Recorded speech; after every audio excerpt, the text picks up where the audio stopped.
Friends of Fate, Chapter 4. Ryan, hey, what's up, bro? Joe was on the line. Joe, Pete's dead, Ryan blurted out. What, for real, Ryan? No joke? Yes, no joke, Joe. I'm gonna turn on the news. See if we can get some details, Joe said. Okay, do it. Ryan gave his approval. The TV came on. This is Melissa Starr for WTB Channel 2 at 2 with a special report. A young teenager was found dead today in a ditch on Maple Lane. Police are not commenting on how the teen died or what foul play was involved. We're using all resources we will to find out how the child died and who did it. Thank you. That was Sheriff Charles Boyd with the Willow, Texas Police Department answering questions about the teen's death just moments ago. Yo, this is wild, Joe exclaimed. Have some respect, Joe. Listen, did Sheriff Boyd come by your house yet? No, why, is he? Joe retorted. Not sure, but just be ready just in case, Ryan warned. By the way, where's Ron? Have you seen him today? Yeah, I did. He called me earlier and wanted to hang out, but I said no because I got shit to do, you know? Joe mumbled. Is he chilling at the dirt road, Ryan implied? Yeah, I think so. Go look, man. I gotta watch my show. Call me later. Joe hung up his phone and let the fact that one of his friends was dead sink in. He cannot let Pete's death cause him to not function. He still had business to take care of. Cease watched his TV and laid back and reached for his awesome hydro. It's the fire, he shouted. Ryan had to find Ron and tell him about Pete. Also give him the heads up on Sheriff Boyd suspecting them. He tried Ron once more, but no answer. He scooped up his joint and moved to the door. It was now 4:01. Clouds appeared. Gray clouds. The dirt road was quiet, and not a soul was there. Just him. Damn it, Ron, where are you? Ryan called out, but nothing. Just wind buzzing past his ears. His stomach made a loud plea for food. He was starving. He had eaten all day, and his body let him know it. Just then, Ryan recalled 2 days ago when Joe led them to that marijuana plant and also that house. He picked up his feet, striving through the jungle of brush and branches. Reaching the wrecked home, he spotted Ron with a cup and cookies in his hands, talking to someone. This reminded him how much he was neglected his hunger. Ryan was happy to find Ron safe and sound. Well, welcome, Ryan, the stranger pronounced. Hey, how are you? Ron, I have to talk to you, man, Ryan whispered. You look hungry, Ryan. Come on in, boys, and have some cookies and milk. How's that sound? The man observed. Yeah, I guess we could for a minute. I am pretty hungry, Ryan admitted, following the man inside to the back door of this old-fashioned home. Entering, Ryan was shocked by the size of the inside of the house compared to the menace it presented from the outside. It was smaller than it appeared to be. The man walked towards a wooden table in the shape of a circle. It was a small dining area. The walls were painted dark brown, webs latched onto all corners of the room. They took a seat while the man pulled things from a small pantry cabinet. I hope you guys like liver and onions, the man announced. What the hell? Is this guy pulling our chain? Ryan looked at Ron. He was not laughing. The man began to laugh deeply. It sent goosebumps down their spines. He put 2 large wooden glasses on the table, and next, the cookies. They shoved their faces and downed the milk. The man did not eat. He just sat watching. Ryan headed for the exit, with the man following behind. Finishing their food, they started to leave, with the man following behind. Ryan wanted to ask the man for his name and thank him for the grub. The door slammed shut and the man was gone. Forget it. Let's go get high, Ron said. Right, but, Ron, Pete's dead. He died today, Ryan revealed. Oh, shit. That's crazy, Ryan. Ron was not the type of person to show emotion, so Ryan expected this reaction. He did not push the issue. Something bothered Ryan as he walked towards the dirt road, puffing their joints like trains. Ron, did you notice that man never went to the fridge for those cold glasses of milk? What? Ryan, you're worse than Joe. Relax, man. You're high as hell, remember? Ron insisted. You're right, I am. I'm just paranoid, I guess, you know? It's cool. I understand why, with Pete's death and all, you're stressed, too. He had a point. Ryan was stressed and high. A bad mixture.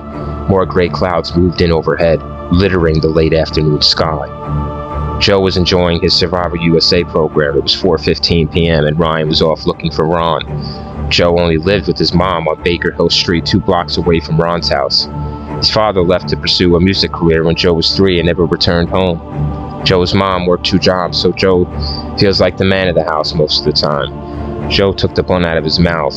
A knock rattles Joe's fat ass off the couch onto the floor, onto the carpet. Shit, Joe exclaimed, while rubbing his elbow from the impact. There was someone at the front door. Joe got to his feet and grabbed some smell air cleaner and sprayed the shit, draining the living room with an overwhelming aroma. Rushing to the front door, Joe swings it open and sees a brute figure standing on his porch. It was Sheriff Boyd. "Hello, Joe. I'm Sheriff Boyd. I'm sure you know by now, with it being all over the local news, and your friend Pete was discovered in a ditch earlier today on Maple Lane. I need to speak with you about Pete if you don't mind, Joe." Yeah, sure. Come on in. Take a seat on the couch, Sheriff," Joe replies shakingly. Boyd places his sandy brown sheriff's hat on the glass table in front of him before taking his squat on Joe's leather couch. Just an old habit. "So, Joe, can you think of anyone Pete may have had some problems with, or any enemies you or him might have?" Boyd implores. "No, Sheriff, none at all. We had no beef or trouble with anyone," Joe says as his palms began to leak sweat. Joe was nervous and Boyd could tell. "Joe, are you high right now, son?"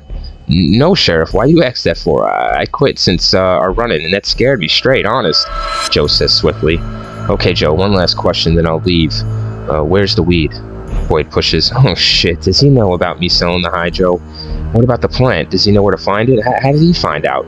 Joe's mind is mush. "What, Sheriff Boyd? I'm just teasing, Joe, trying to cheer you up a little with the horrible news and all. Sorry, bad idea," Boyd sulks. No problem. If you find anything out, please keep me posted, Sheriff. Get this scumbag." I will do, within my power, Joe, all within my power to get him. Good day, son." Boyd goes to the door and head outside, disappearing into his police vehicle. Joe shuts the front door and locks it. Boyd, he'll find the person sooner or later. If he didn't already, he's somehow onto me, but how? I gotta get the plant. It's my plant. My money, all mine. Joe comforts himself within. Joe's worried about Boyd finding out about the plant if he doesn't already know. Joe grabs a brown paper bag and jogs out the door. It's almost 5 o'clock. Thunder starts its rocking, slowly inching to full force. The weather had quickly taken sick. Joe had ran out on the rest of his most favorite show, and he was going to miss the ending. Joe's fate would not miss. It awaited him, the dirt road. They reached Ron's house. Entering, Ryan checked at the clock. It was 4:45 p.m. Ron got the ashtrays and cards. They played Texas Hold'em poker, which is very popular in Texas since that's where the game got its origin. Ryan shuffled and dealt the cards, but his mind wasn't on the game. He remembered Pete, the good times only. He thought about what their circumstances was of his friend's passing. Plus, Sheriff Boyd was on his way to Joe's next, if not already. Full house. Ron throws the cards down, sending one of the aces flying across the table. It's landing on Ryan's lap. It was the ace of hearts. Sheriff Boyd's instinct always served him well. He ruled out Ryan and Joe's suspects. No tips or calls are coming into the station. As for the last suspect on his list, it's a friend of the victims named Ron, alias Cheese. This kid did not sound like a sick shit killer. What a nickname. Like Cheese. Boyd flips his leather pad closed and inserts it into his shirt pocket. Thunder shook the glass windows of the Willow, Texas County Police Department. Boyd cut the lights and latched the door of the police building. He needed a release from this madness of the day. Boyd fired up the engine and headed to the Tiki Bar Lounge. Only one of 2 beers should do it, Boyd asserted. Just before the sheriff opened his driver door, fate came a-calling. "Sheriff Boyd, come on in, over." It was a voice coming to CB radio. "It's Boyd. Go ahead, Molly." "Sheriff, the autopsy on the 16-year-old boy just came in off the block." "Go ahead, Molly. Give it to me, over." Medical examiner Marchese rules it a homicide. Cause of death, internal injuries resulting in massive blood loss. No abuse of any kind. No signs of strangulation. Victim's shoes were removed and his socks taken from off his feet. Child's insides ravaged through. Unknown person took internal organs as listed below. Kidneys, liver, intestines. One more note at the bottom here. Also, boy's right ear was sawed off. Spots of rust was found along the child's cheek line. That's it, Sheriff. I'm gonna go home for the night. Night, Sheriff. Thanks, Molly. Oh my God, the person we are looking for has to be a severe case of dementia, because no normal killer does all this to a body, let alone a child of only 16. Such a small town, there's not been a murder in Willow for over 15 years. We might be searching for a killer, a serial killer. Boyd steps out into the drizzling rain. Wind howls and by in the darkness. He entered the Tiki Bar Lounge. It was 6:30 p.m., and he has little time to find this person before he strikes again. Heavy rain clouds shove the sky away. Lightning dances in the distance, moving in the direction of Willow at a fevering pace. Chapter 5. Depression engulfed Boyd most nights, and this night was no exception. "Here you go, Sheriff. This one's on me." Jeff, the bartender, spoke as he cracked open the bottle. "Thanks, Jeff. I need it," Boyd accepted. It was his second already. He needed to stop now before it was too late, like so many other drunken nights. Not to mention a child's murder added to the pain. "Loretta, my beloved wife. Why?" Crash. A beer mug plunges to the ground and shatters as two teens scuffle over a girl. "Forget it," Boyd says out loud, putting the cold mug to his mouth. That night, Boyd will never forget. Speeding at night in mid-November, the roads are icy. Loretta takes a turn at a high speed on the Juneau Drive and loses control of the car, spinning sideways, smashing into a tree, driver's side first. The seatbelt had nearly split her in two from the violent spinning and impact. She suffered a massive injury to her internal organs and gradually died of blood loss. The coroner estimated she was alive after the initial impact, but the stomach wound was ultimately fatal. The medical examiner also revealed that Loretta was keeping a secret. The womb carried a son I never knew she was growing inside her. I lost it. They had to. That was 2 years ago. "Hey, Sheriff," Jeff the bartender was calling him. His voice brought Boyd back to reality. "I need some help over here, Sheriff." Boyd walked over to Jeff, who was wrestling with the skinny teenager that frequents the bar with his pals, and they fought all the time with others on a regular basis at the tiki bar. "Okay, break it up now. Come on," Boyd ordered. He started the Jeff. "All he has to do is tell me what he cut my sister for." The teen yelled angrily. "Cut your sister? What do you mean?" "I told you, Johnny, I left your sister at Juneau's love crib and went home. That was all that happened. I never touched her, man." The curly-headed teen pleaded his case. "Juneau's love crib," Boyd repeated in a shocked tone. He never heard of this place. "Okay, listen, curly-headed boy. You come with me, you go home, and I'll take your sister's statement later. Go!" The kid named Johnny walked out, still soaking over what happened to his little sister. "What's your name, son?" Boyd spoke motherly. "Roger." "Listen, Sheriff, I trust you telling the truth, Roger, but you mentioned a crib." "Oh yeah, Sheriff, it's off Juneau Drive, past the dirt road. I would say a 10-minute walk into the woods." Roger spoke with relief on his face. "Right, Roger, but what is a crib?" Boyd asked. It's a house, Sheriff." "A house? I never knew there was a house that deep in the woods in Willow County. And I live here over 25 years. "Oh, okay, Roger, thanks for the information. I trust you will stay away from that guy's sister from now on." "Hell yeah, Sheriff." "Go on, beat it." Boyd was lucky to be here tonight to catch this information. He now has someone that might hold the key to breaking this case wide open. On top of that, a house deep in the woods of Willow? Boyd gulped down the last of his beer and left a tip for Jeff and headed for home. Boyd's new leads tickled his head, but the beer tickled more. "Son of a bitch," Joe sighs as he stares over the bottom half of the now empty hydro plant. "Dipshits." A spark of lightning flashes close by, barely giving Joe moments to see the plant. It was pitch dark in the woods. Lightning strikes the ground miles away. "Hello, Joe," the voice sounds behind him. "Oh, hey, mister, you startled me, man." Joe informs the man who lives in the house they ran into just a couple days ago. Joe doesn't remember much about the stranger. He ran off and didn't stick around for the drinks. Rain pounded the trees. Wind rustled by with branches, causing one to fall to the ground. Joe was scared now of the storm that was taking control of the night. "Come on, follow me inside. I have some hydro weed." "That's why you're here, right?" the man invites. "Sure, all right, just until the storm passes." The June rain falls in sheets as Joe follows the stranger to his old home. "I'll hang out here until the storm fades, and in the meantime, this guy said he took the hydro off the plant. I'll just get it from him. He wants to give it to me, it looks like. He practically is handing it to me." Joe thinks to himself as the man opens up his front door and waves Joe in with a motioning of his finger. Joe enters the house feeling good about tonight and getting his grimy, greedy hands on the weed. But Joe doesn't feel is that fate has other plans for him. "You eat that, bitch!" Dron screams as he throws the queen of spade down on Ryan, giving him 13 points, making him lose the hand. They switch to playing hearts, getting tired of poker easy when they didn't have any money to bet. "Ron, did you find it weird that the cops aren't telling us how Pete died? I mean, I would like to know. It's not weird. That fat shit pig sheriff boy is doing his job. He ain't doing his job these days," Ron scoffed, while dealing out the cards for the next hand. "What do you mean by that, Ron?" Ryan wondered. "What I mean is, since he lost his wife in some fucking car crash, he went crazy or something. I went to a psych ward somewhere.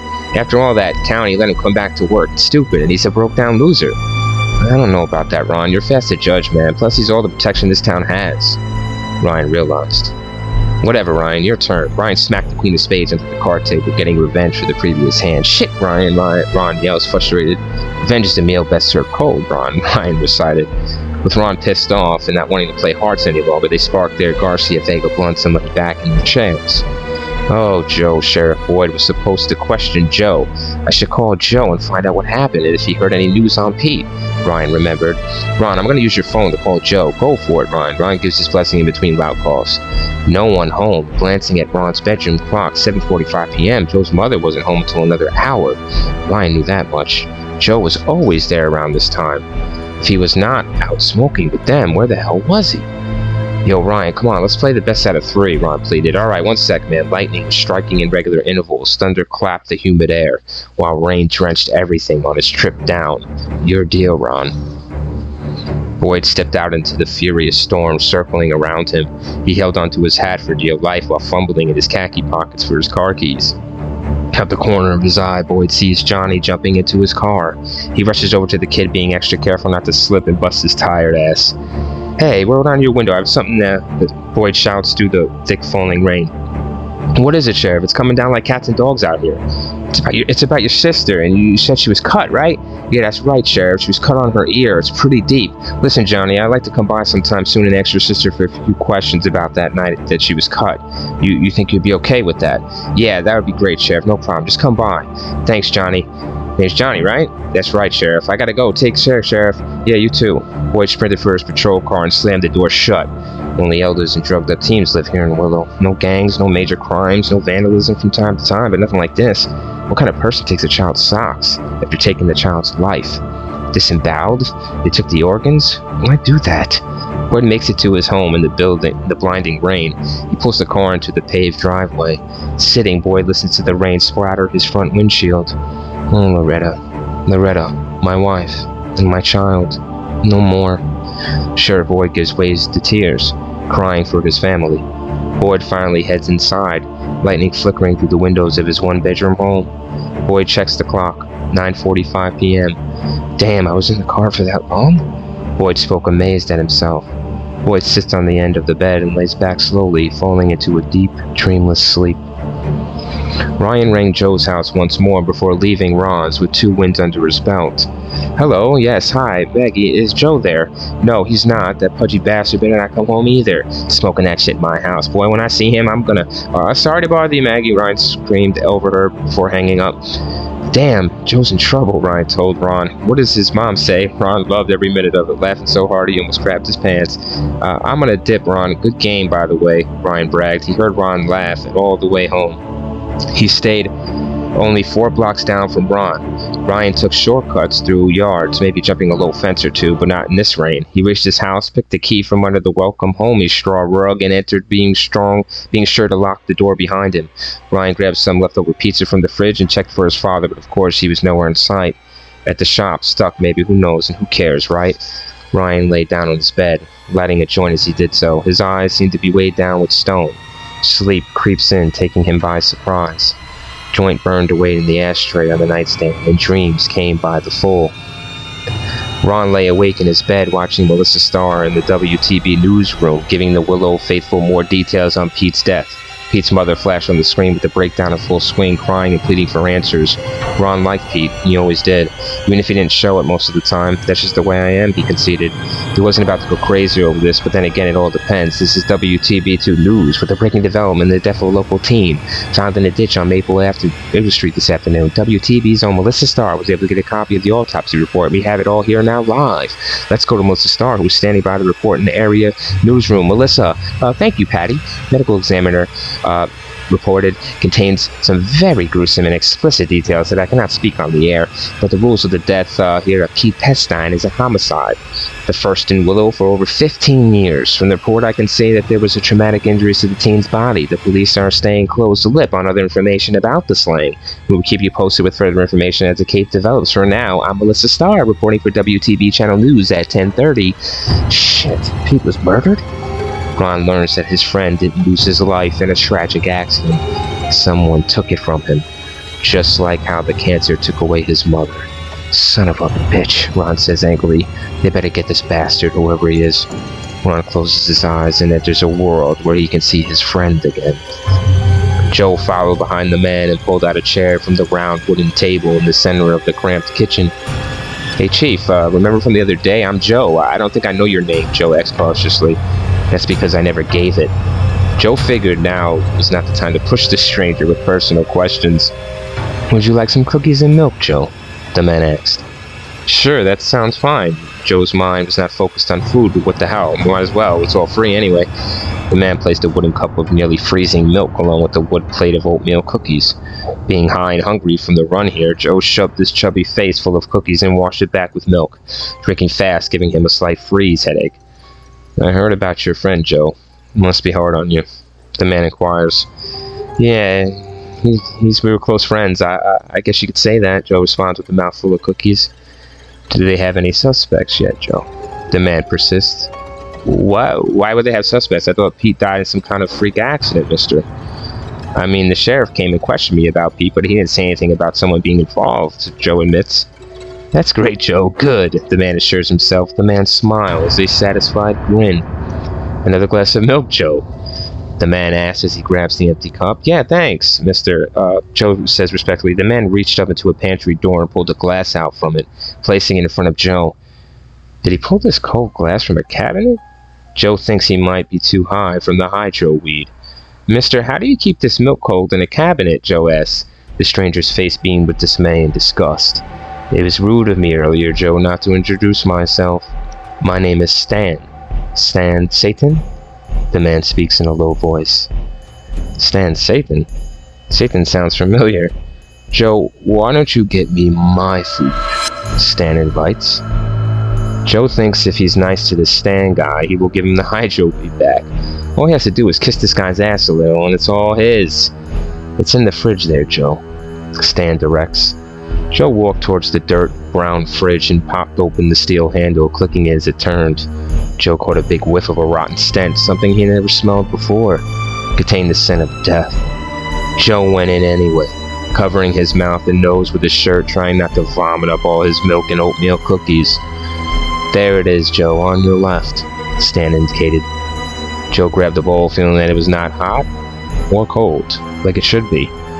Joe realized that the fridge acted more like a storage space than an actual fridge. Joe handed the wooden bowl with the plastic cover over the top to Stan. Stan poked his fingers into the bowl. It appeared to having some kind of red juice and what looked like meatloaf chopped into little bits. Down the hatch, Stan proclaimed as he ate up. Joe was not frightened. He was more curious to what Stan was enjoying so much. What is that, Stan? Joe asked, intrigued. You really want to know, Joe? Yeah, I do, Stan, Joe replied. It's your friend, Pete. What? This guy jokes he jokes too much. Joe was confused and puzzled at the man's statement. I apologize, Joe, for wasting your time. The weed you came for is in that pantry right up there. Why don't you get it? Stan says while chewing his food. Now this is what Joe wants. This is what he came for, the hydro.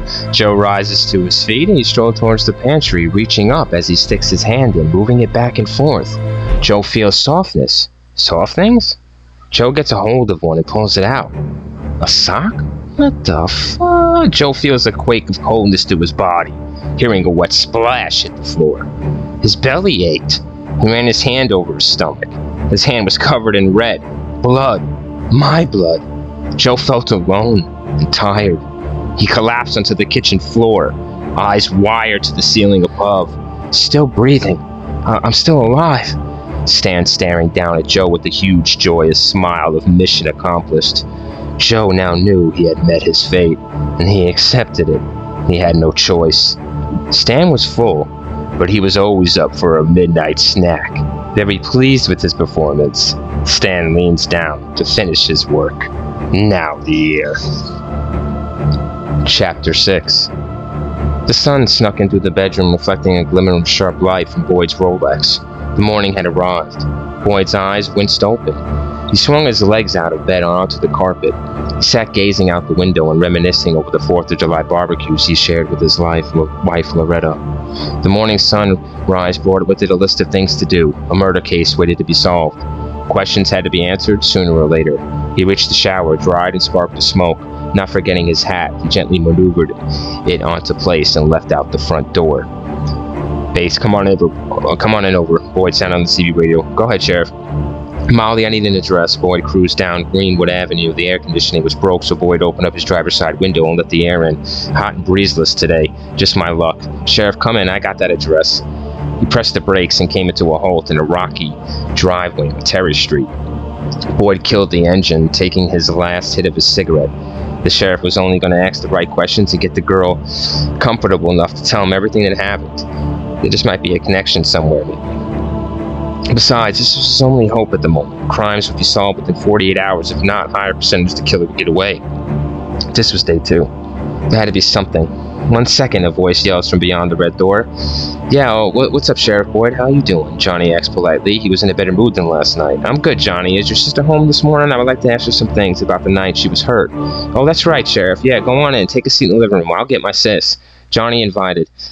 Thank you, Johnny, Boyd stated, appreciative of the boy's hospitality and how smooth this was all going. Boyd let himself into the living space. Before taking a squat, he placed his hat on the coffee table. Pictures of the family and their deer's head lined the walls. Boyd's nose picked up the aroma of cabbage boiling. A skinny, blonde-haired girl emerged from the dining area. Right away, he spotted a 4-inch gash on the side of her right temple.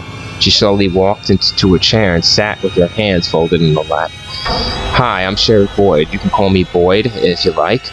The girl did not move or answer at first. Boyd then started the process of building trust between him and the girl, asking everyday questions about her school and parents, getting her name also.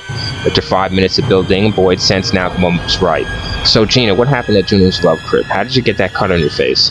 Boyd waited anxiously for the shy girl to answer. Well, it was 3 weeks ago, and it's all right, Gina. No one's going to hurt you anymore, Boyd comforted. Gina continued. Roger took me to the woods that night. He said he found some weed and we could get real high for free, so I went with him. We noticed this house. God, I wish I never saw it. Go on, Gina, you're doing great, Boyd coaxed. I followed Roger into this home. It was pitch black in there. We started to, fool around, and then I saw it. She tensed up, grinding her hands together, turning them beet red. There was a shadow in the corner of the room, watching. What the heck is she saying? I could see it. A foot stepped out in the moonlight. I freaked and ran the hell out of there. She relaxed her hands and the blood started to flow back to her veins. Well, what happened next, Gina? Boyd pressed on. Roger got all mad and left me. He was my ride, Sheriff. He just left me, Gina barked. I started to walk and then I felt my ear. My diamond earring fell off in my mad dash from the house. She clammed up again. My grandmother gave me those earrings right before she died, and my parents would kill me if I lost even one. I went back into there to retrieve it. I searched in the dark, looking for a sparkle of any kind. Gina's eyes go wide and pupils dilate. And I spotted it and grabbed it. And there he was. Gina keeps hold of her voice. It's cracking as she went on. He jumped on me. We scuffled, but he overpowered me, and I didn't see the knife or whatever it was that he cut me with. I felt it, Sheriff. Seeing my chance, I kicked the man as hard as I could, and I got free of his grip, and I hauled ass home, Gina finishes. So you never saw the weapon he used on you, is that right? Boyd questioned. That's right, Sheriff, Gina responds. Did you see his face? Boyd goes for the money shot. No, Sheriff, it was way too dark, and it happened so fast. I got out of there. I was not going to stick around to get a look at his face, Gina says. Right, well, okay, Gina. Thank you for the info. You know the number, so if you remember anything, please don't hesitate. Yes, Sheriff Boyd.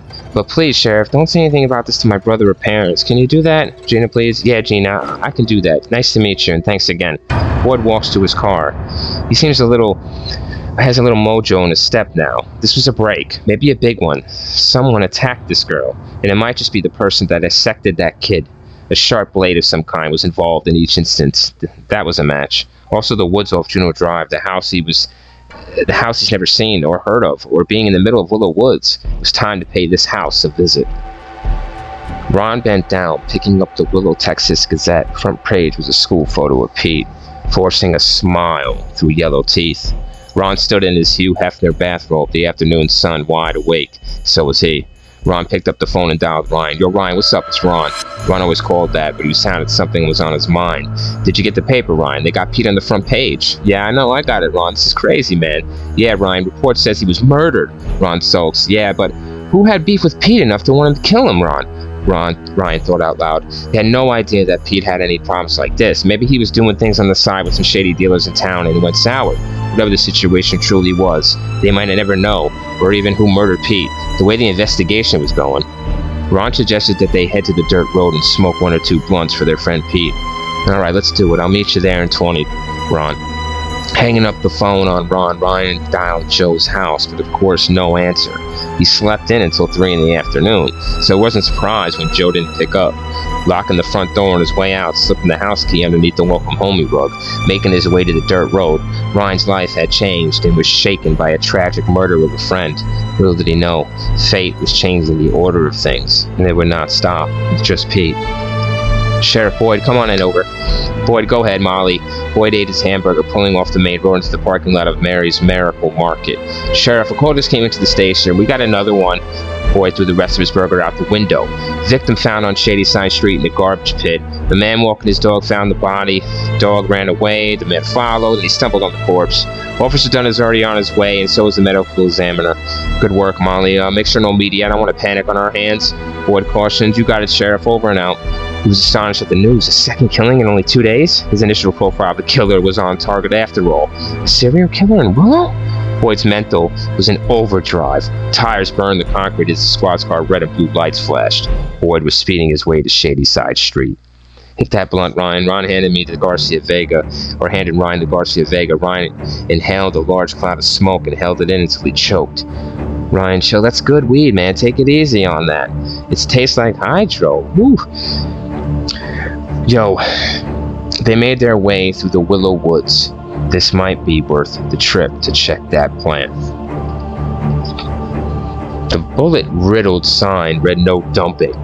The boy's body was sprawled out on top of black bags full of weeks' worth of people's trash. There was not a house around for at least a good mile. There was no witnesses who saw anyone or anything come on in this area. No footprints. The killer was smart not to leave anything behind. The only clues would have to come from the body itself, so Boyd lowered to his knees and examined the boy. He looked no older than 15 years old, black hair, and weighed a good 120 pounds, maybe more. Any ID found? No, sir. We'll have to take fingerprints and run them through the database for a match, Officer Dunn explained. No one reported the team missing within the last couple of days, Dunn? Boyd inquired. No, Sheriff, nothing. Boyd took a second look at the black hair, the size. I know this kid. What did you say, Sheriff? The coroner leans down and reaches in his black medical case for some nylon gloves. Dunn, go to the station and run this name. Joe Carver. Radio me on the CBB when you get the background and notify me it's next to kin. Got it? Go now! Dunn raced for his patrol car, glad to be away from that gruesome scene. So, Sheriff, how are you these days? The coroner asked, while writing on his clipboard. I'm fine, Tony. Well, what did you see, Tony? Boyd shrugs off the concern from an old friend. Victim seems to have been cut open from the abdomen with very sharp objects. See here, telling from this bruising around the pelvis. Also, the color of the veins would indicate that the victim's heart was still pumping blood throughout the body. When he was killed, he might have still been alive as the cutting began. Tony pauses, looking for a reaction on Boyd's face, but Boyd gives none. What about his organs? Are they still in the body? Tony stoops forward and peers into the hole that was the poor kid's stomach. It looks like, no liver, no kidney, half his intestines has been removed. They've been cut out, Sheriff, not pulled, it seems. Tony acknowledged. So maybe someone with a degree or educated in medical surgery. He knows the human body well, Boyd predicts. Maybe so, but that would make me a suspect then, wouldn't it, Sheriff? Tony says. Well, I'll make sure I never get operated by you, Doc, Boyd says, while removing Joe's shoes from off his feet. Just like I thought. No socks. Boyd was not shocked by this discovery. Once again, this bastard took the time to take the boy's socks. Okay, bag him, Boyd went on. One more thing. Tony grabbed Boyd by the shoulder and led him to Joe. Joe's eyes were still open. Look, Boyd, see the right ear here was sawed off with some sort of tool of sorts. The reason I say this is look at the rust surrounding the wound. Rust cutting up the ear of the victims. Both victims were teens, and Jeannie was to be a victim, but she escaped. It's connected. The man in the house that night. That's our killer? Boyd rushed for his squad car. He was off in a hurry, heading for the dirt road. Boyd figured that the killer was staying around there somewhere, maybe far in the woods, where no one would ever suspect a look. Boyd had made a giant leap forward, and there was now no turning back now. He was on the killer's trail. Boyd would first find the house in the middle of Willow Woods and see if he could uncover any clues to the killer's identity. As Boyd sped for Willow Woods, medical examiner Tony was clearing the crime scene. Okay, fellas, zip it up, Tony says as a silent prayer, takes his finger and uses it to shut Joe's eyes for the last time. What the fuck? Ron yelped. There was weed on the plant. It had bloomed. Seemed over a day or two. They were lucky to find it before Joe did. He would have kept it all for himself and sold it. Here, Ryan, we'll put as much as we can carry in these brown paper bags. Ron found some paper bags with the marijuana plant. Sounds good, Ryan said. They were very excited, putting the murder of Pete to the background of their minds at the moment. They picked up off the buds and pounded them into the bags. Alright, that about does it, Ryan. It's fucking full, man, Ron spoke with excitement. Freeze, don't move. Damn it. Ryan knew that voice. And besides, only cops talk like that. Chapter 7. Stan Satan was the son of German parents. He was born in Berlin, Germany in 1930, 10 years before Adolf Hitler came to his power. His childhood was normal, no issues with his parents, and excellent grades in school. That's until World War II broke out in 1940. He was 10 years old. Stan is on the side of his home, spraying the hose cleaning his Hitler Youth knife given to him by Adolf himself. Stan still uses this blade to kosher his food. It contained years of spilled blood, some from Americans, some not. Rust overlapped in patches around the black-handled knife. At the ripe age of 10 years old, Stan saw his first and only action in war. Only a week in actual close-quarters combat with Allied troops. He was not given any details on where he was going to be dropped for fighting, and he didn't give a shit to know. He was giddy, ready to kill the invaders, as many as he could. When their ammo finally went dry, the Americans closed in on other positions. When they came, his trusty knife served him well. On the 7th day, he was brought out of the war zone and transferred to a hospital facility working security for the building. When he arrived, Stan was in the country of northern India, and he didn't care to ask exactly where. Like he said, Stan didn't give a shit. 1943, Stan stood his post inside the hospital. He began to notice this wasn't a hospital. Various experimental labs and isolated rooms deep within the building. People lined the beds waiting for their torture treatment, as if they survived the hunger and infection. Little food came in, everything went to the war effort. Stan was not worried. He had plans to keep him full and how to get his way. They decided to become a full-time employee. He took training classes, mostly on the human anatomy. Stan also took the time to learn English so he could say things to them. He was ready after only 6 months of studying, ready. There was no medical guidelines to follow, no one to answer to during these surgeries. Stan led a 3-man team. They all enjoyed their work. He made sure they were all comfortable, sometimes singing different hymns. Stan's surgical team laughed every time. People he worked on felt it all. Stan made sure that by not using any sedative or stock needles of morphine, Stan did whatever he could think of. Soon he had to eat. He was losing weight rapidly now. Stan put his plan into motion. After experiments performed on these people, he kept the organs and chopped with his blade, mixing it into his rice, but a few days later the rice ran dry. It would have to be straight up now. You could get used to it. Trust me, Stan knows. He came to appreciate it. As history has it inscribed in textbook, the war was over. Germany had surrendered, but Stan would not. The American planes swarmed over the facility, dumping 20-ton bombs to the earth below. Stan escaped only through secret tunnels dug by the captive prisoners. Before fleeing, he stole money, clothes, and gold from the shelves he had operated on. It was all piled up in a storage shed. Stan moved from country to country, tasting the fine cuisine in all different flavors. They all had to be fresh, just right. 12 to 17 was the perfect brand. Finally, in the year 1973, at the healthy age of 43 years old, he was off to America. He settled in this here woods in Willow, Texas. Young sheep waited to be sheared. An added perk, they also were Americans. Stan hired 6 out of 10 construction workers to build his humble home. They built it in a solid 2 months and stuck their American hands out for payment. Stan paid them in full. So with his new home and a lush field of food, Stan's stomach tingled with excitement. Stan finishes the cleaning of his knife and shuts the water valve. He thinks he heard an echo coming from the woods. Sounded like freeze. Don't move. Whoa, Sheriff, it's Ryan. Don't shoot, man, Ryan shouted. Oh, sorry, guys, I mistook you for someone else. Boy lowered his gun into his holster. A little jumpy, are we, Sheriff? Ron observes. Now, you fellas scared me, that's all. Scared us? Ryan mumbles under his breath. What do you got there, Ron? Boyd notices the brown paper bags with neon green bursting out the top. Oh, shit. Okay, on 3 we run. Got it, Ryan? Ron whispers. 1, 2. Ron takes off like a bat out of hell. Ryan flees right in that direction. Splitting up gives him a greater chance of getting away. Boyd only has a split second to make up his mind to who he'd rather chase. Running for his freedom, Ryan swept aside the branches that were licking him in the face. He didn't hear anyone behind him. Boyd had went for Ron in the brown paper bag. Hands behind your back, Ron, Boyd ordered Ron while stabbing his knee into Ron's spine. Boyd had not run like that in over 10 years. His lungs seemed to have caught fire. So this is why you kids ran, huh? Boyd picks up the brown paper bag only a few feet from Ron, lay face down on a pile of leaves. Whoa, potent stuff, Ron. Boyd sticking his nose in the bag, taking a giant whiff of the weed. Looks like over an ounce. I'm sorry, Ron, but I have to bring you guys in for this. But Sheriff, I'm sorry. Boyd says, let's go, Ron. Boyd lifts Ron off the ground with ease. They walk him arm in arm through Willow Woods, searching for Ryan. He might be in there. Ron was pointing towards a house. Here it is, the house? Juno's love crib. Now, with all this weed business, I don't have time to search the house the way I want. I'll get Ryan and take these boys down to the jail. At least they'll be safe there. And then we'll search the house. Boyd was not going to charge Ron and Ryan for the weed. Sometimes kids stumbled upon things. Plus, he had to break the news of their friend Joe's death. Murder, to be honest. Listen, Ron, just stay right here. I'll be right back. I'm going to get Ryan. Got it? Boyd specified. Got it, Sheriff. We'll do, man. I won't run. How can I get away anyways with these handcuffs on? Ron spoke mockingly to Sheriff Boyd. The wind picked up steam and blew the hat off Sheriff Boyd's head as he walked towards the house, bending down to pick it up.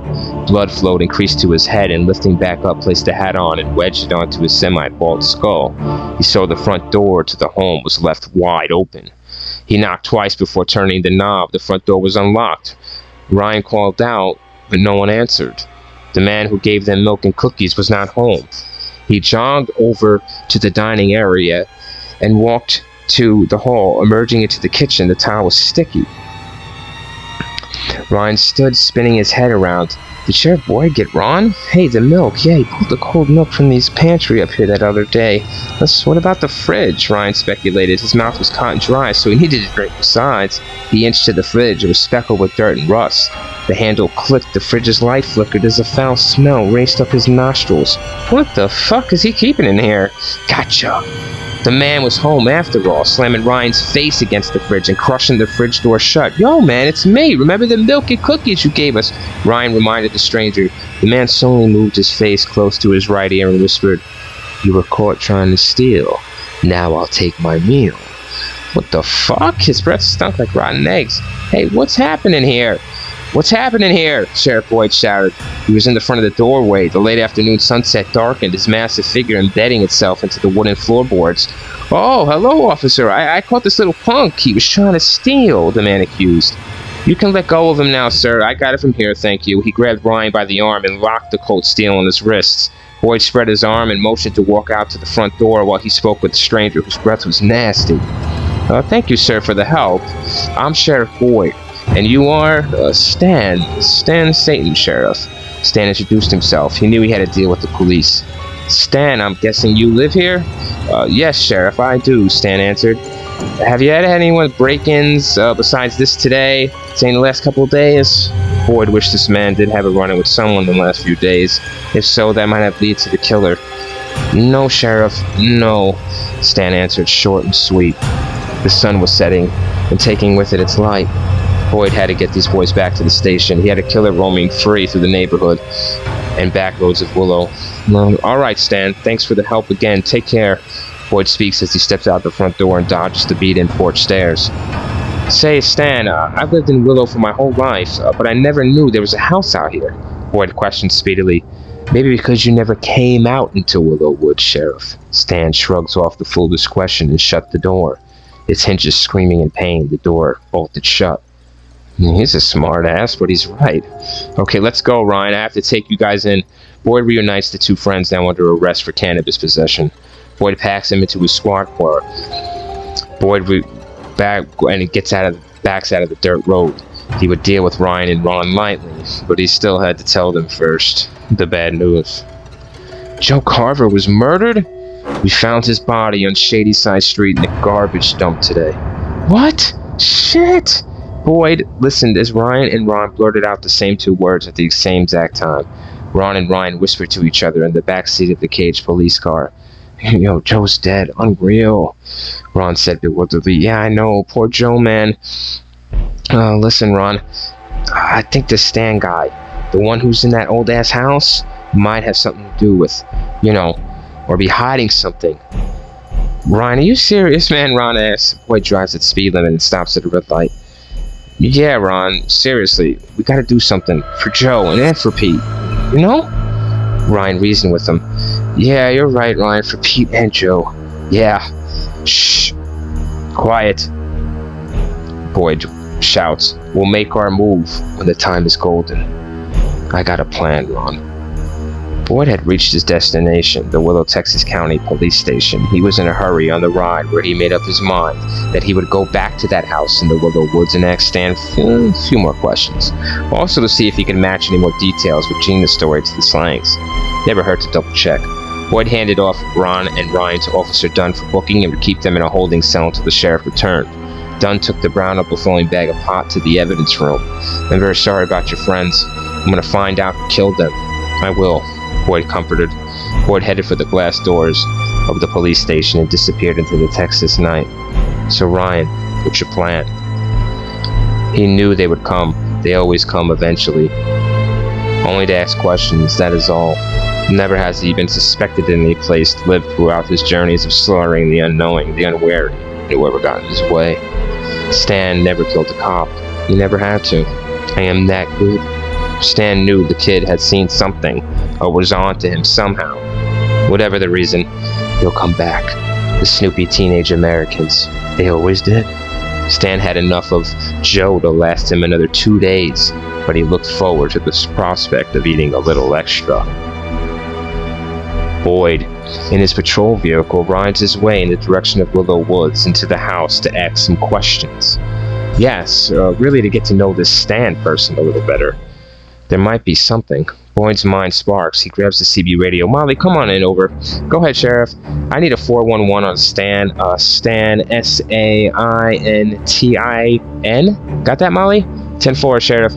Boyd turns off the main road and goes slow down Franklin Avenue, careful not to maul a toddler darting in the street. It reminds Boyd, my son, my Loretta.